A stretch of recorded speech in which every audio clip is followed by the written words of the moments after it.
there's three things that will stop someone from starting their own business.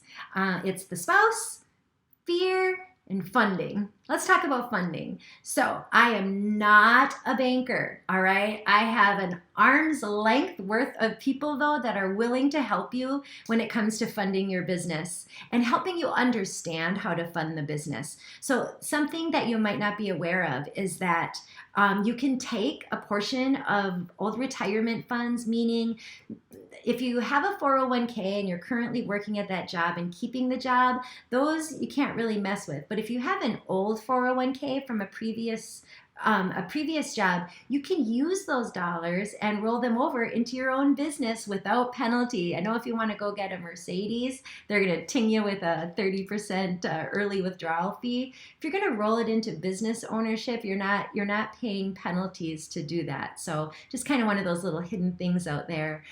There's a lot of different ways to do it. You cash under your mattress. You can write a check. You can self-fund it. You can borrow money. You can borrow money from the bank. You can borrow money or be gifted money from, a friend or an investor or however we want to look at it. Parents out there, a lot of different ways to get it done. HELOC as well, I think, is one way that I've seen a lot lately.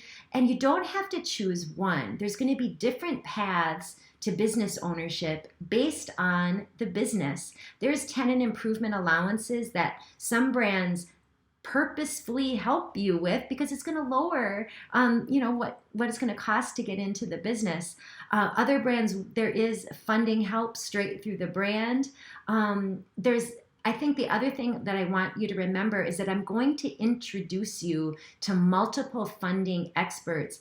You're going to lay out your portfolio and talk to them, and they're going to help you decide what is the best option for you. What are the best options? They're not going to try to shove a loan down your throat. They're going to get to know you, look at your portfolio, and also, believe it or not, talk about the exit in the business. There's a lot of different ways to get this done. And if you're, my age, we worry a little bit about capital gains when we're going to sell that business sooner rather than later. And they're going to talk to you about that too. So I think the biggest thing to keep in mind with this tip is that there's a lot of different ways to get this done, but we do want to start having those conversations early, and I can introduce you to the right people.